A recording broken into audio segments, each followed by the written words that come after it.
Você é eleitor do Bolsonaro, é isso? Isso. Quais vezes você votou nele? Nas duas últimas eleições. Sou anti-PT mesmo.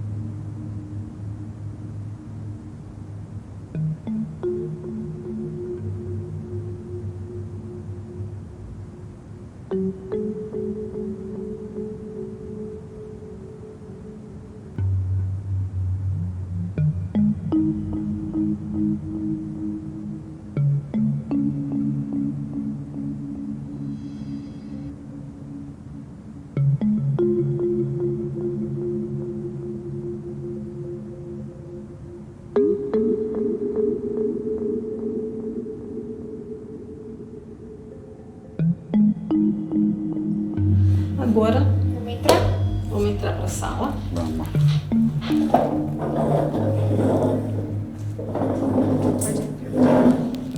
Você vai sentar aqui na cadeirinha?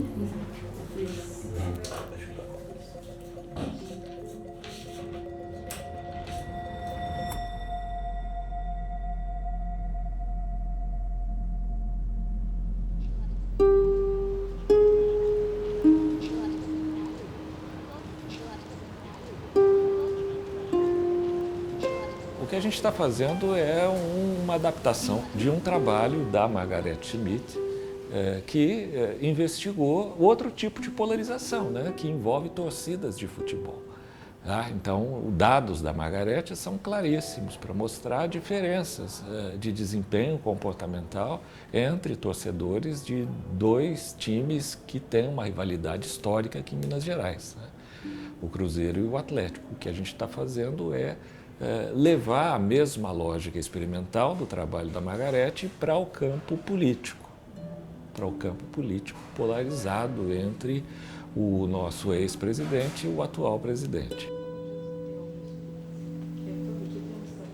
A gente tenta, com esse estudo, verificar, a partir da ciência básica, como é que a polarização pode ser explicada e, a partir daí, como é que ela pode ser, talvez, trabalhada. A polarização, pelo que nós observamos, ela vem de uma relação em que, primeiro, uma certa demonização de todos os políticos, e aí deixou-se de pensar a política, porque ficou relacionado política e político. Se político é inadequado, corrupto ou desonesto, ou não trabalha para mim, toda a política também não presta. Entra nesse bojo a relação entre esquerda, relacionada fortemente com pautas sociais que, por vezes, são contra as pautas morais dos mais conservadores.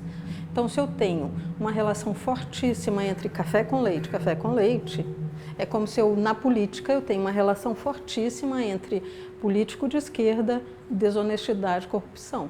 Isso foi criado ao longo do tempo. E também, por sua vez, tem uma relação fortíssima entre político de direita ou ultradireita e pautas morais, conservadorismo. Se eu me direciono mais para uma questão mais moralizante, eu tendo a ir para a direita. Então, a polarização, ela não faz a falta de...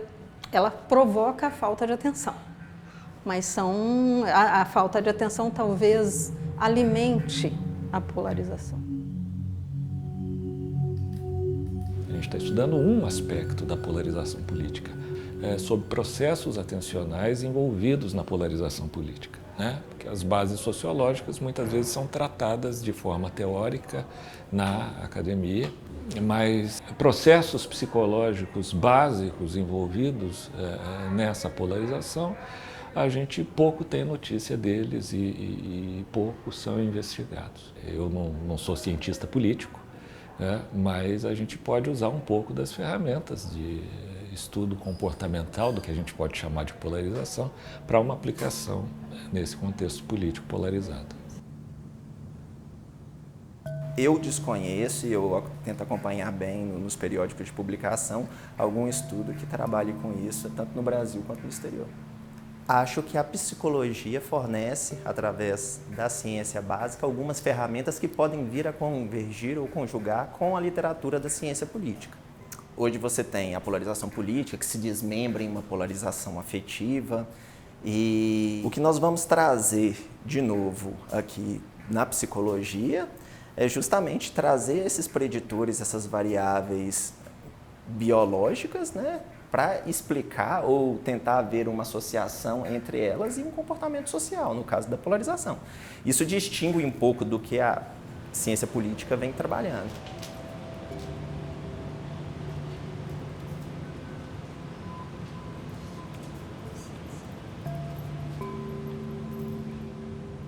Eu votei no Lula 3 vezes. Foi um dos dias que eu nunca vou esquecer na minha vida. Onde eu estava, o que eu estava fazendo, com quem eu estava, sabe? Assim, a vibração daquela... Bem ver, né? Que eu fico assim para falar. Foi um alívio, acho que essa é a palavra. Antes de tudo, antes de qualquer coisa, foi um alívio, assim, respirar, sabe? Pode levantar e entrar lá na salinha pra gente ver se tá tudo certo.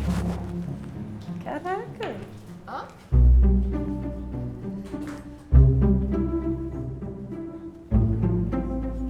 Um eletroencefalograma ele vai registrar essa comunicação entre neurônios que vai gerar uma atividade elétrica. A gente chama esse potencial de, pelo nome, né? A gente dá a ele o nome de P300. P porque é algo que acontece de forma positiva, um potencial positivo, e 300 porque acontece normalmente 300 milissegundos depois da apresentação do estímulo de interesse. A gente está buscando captar marcadores eletrofisiológicos da atenção. Então, qual é a tarefa? A tarefa é ele olhar para a tela de computador e ver uma sequência de imagens de pessoas comuns ou de uma pessoa comum desconhecida. Então, essa pessoa desconhecida é apresentada em 80% das vezes. 10% das vezes, ele vai ver a figura do Bolsonaro. E 10% das vezes, ele vai ver a figura do Lula. Ele é requisitado a contar quantas fotografias do Bolsonaro foram apresentadas e ignorar todo o resto. Num outro bloco de tentativas, ele tem que contar quantas figuras do Lula foram apresentadas e ignorar todo o resto. Será que vai haver diferença? Essa é uma das perguntas que o trabalho do Diego e da Margarete quer responder. Quando a gente pega os eletrodos frontais, a gente vê nitidamente aquilo que a gente chama de potencial relacionado a eventos. Antes do estímulo, de repente vem o estímulo que é o Bolsonaro, provavelmente o Lula, e aí eu tenho uma atividade de atenção. Eu já conseguiria dizer para vocês que tudo indica que o eleitor de Bolsonaro não dá tamanha atenção ao Lula e o eleitor de Lula não dá tamanha atenção a Bolsonaro.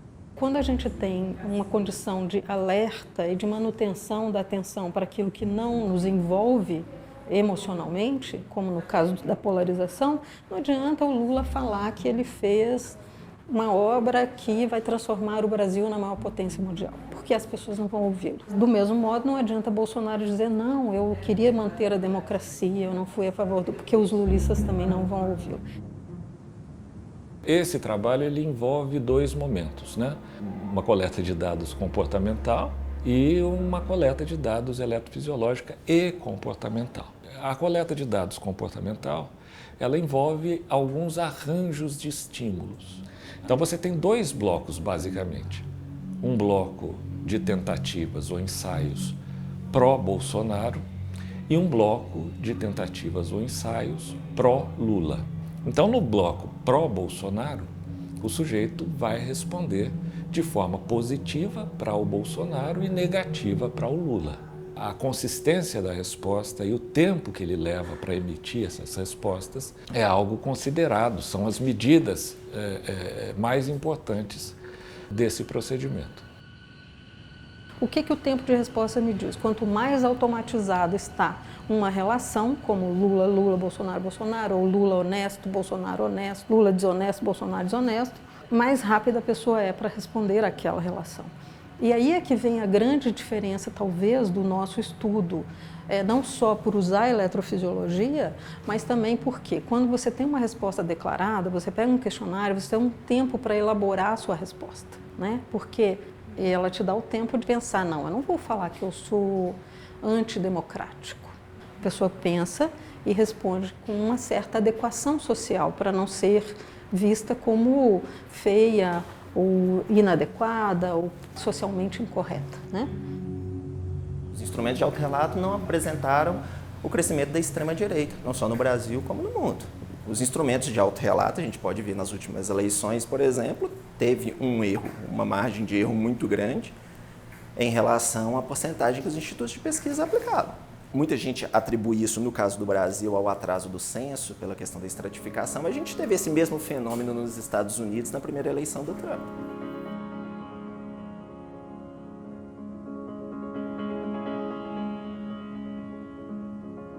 O que eu venho dizendo com esses nossos resultados é que quando é só Lula e é só Bolsonaro, você não vai ter a atenção do outro campo. Então, como é que você vai trazer isso para a política, para o Estado? O Estado permanece ainda que os dirigentes saiam daquele cenário. Nós já tivemos outros dirigentes aí que nem são lembrados hoje em dia, mas a política permanece, as políticas de Estado permanecem. Quando é que isso vai ser trabalhado no nosso cenário e vai sair dessa personalização? Porque o que as nossas pesquisas vêm mostrando, especialmente a eletrofisiologia, a pesquisa comportamental, é que a emoção do eleitor, de certa forma, aplaca ou diminui a amplitude da atenção. E isso explica bastante a condição da manutenção da polarização.